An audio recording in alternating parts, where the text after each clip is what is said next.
may share lang po sa ano lang po. About sa mga kabataan din po. Nung Thursday po kasi parang ako pwede nag-share po sa Good Evening Watch. Okay.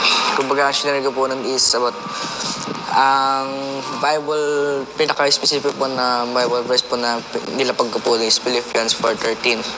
Philippians 4:13. I can do all things through Christ who give me strength. Kumbaga to parang sa panahon ngayon to, di ba nagbibigay po sa atin sa pang-araw-araw isigad na kalakasan at buhay. Kumbaga, ang share ko nun to nung especially po sa mga kabataan po kasi ngayon ang mga paggising sa umaga imbis na kahit simple thank you Lord lang bago bumangon, ganun lang po. Kahit simpleng ganun lang. Ay, tama po. Akala ko siya bago gumising. Hindi bago bumangon po. Bago tumayo. Okay. Kumbaga, kahit simpleng thank you Lord lang po. Kumbaga ngayon po kasi pagka hawak mo bagad gadgets bukas na po sa gadgets. Kumbaga, wag po natin piliin yung mga ganun. Piliin natin kung ano po yung mas nadadapat. Plus meron pong share po na dalawa pong doon. Dalawang karaniwan na habits na po ngayon ng mga to. Kumbaga yung una ko pong share is distractions. Kumbaga nadidistract po tayo sa mga bagay-bagay na hindi naman po related about God. Kumbaga mas inuuna po nila yung mga bagay na makakaaway natin about. Kasi like example to, may mga evening watch. Kung may oras ka naman, gamitin mo yun kaysa gamitin nyo po sa gadgets. Kumbaga, mas maging active po tayo kay God. Kasi sigad po nagbibigay sa atin ng kalakasan. Kasi ngayon po, napapalitan na po ng mga ng mga gadgets. Mga maabundong material po. Materialistic, oo. Tapos yun to, yung pangalawa pong is peer pressure.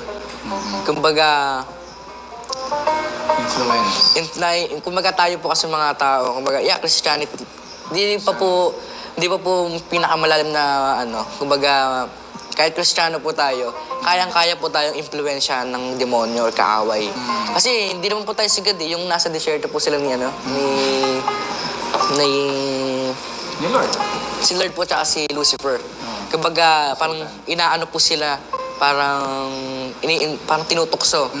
Kasi tayo po kasi mabilis lang po tayo patukso sa tao Kasi, parang tawag dito.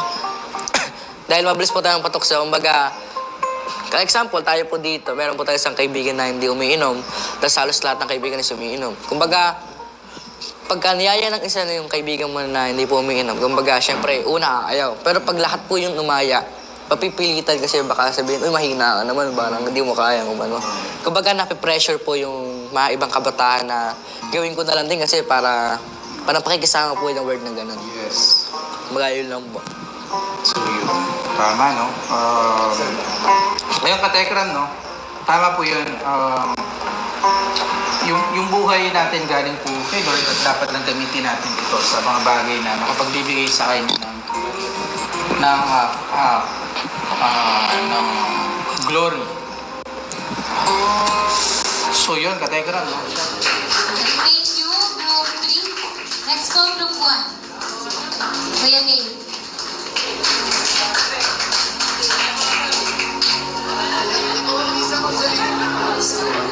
So di ko na isa-isa yun yung mga grupo ko. Basta isa lang kami lang natutunan na huwag tayo malamig sa ating Diyos. Kagaya mga nasabi ni Ate Mitch na diba tuwing umaga kasi ang hawak natin cellphone agad. Di mo lang tayo marunong mag-thank you God kahit simple thank you lang. Kahit huwag natin tayo pray. Huwag natin bibigay yung sarili natin sa mga mahirap na bagay.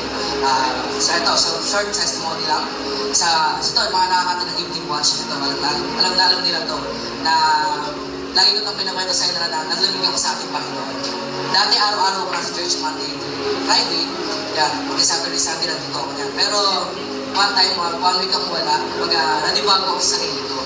Bakit parang nagbago ako? Or bakit nawala yung pag-iirig ko sa ating Diyos? Kapag napalitan siya na lamig.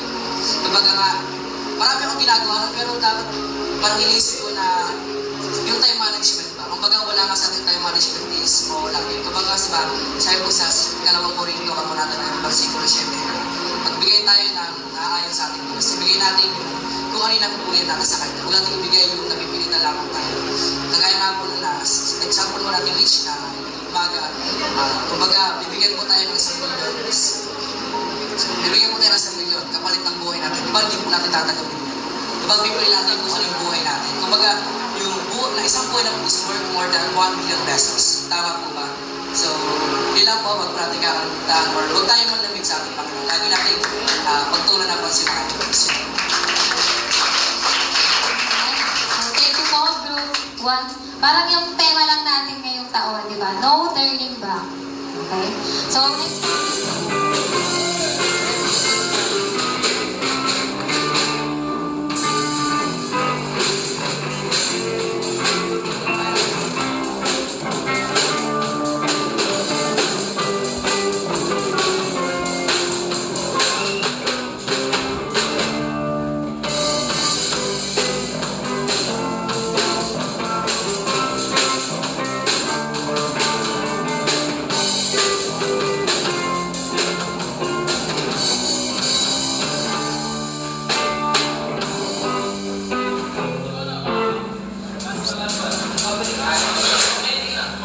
Ayaw, kaway.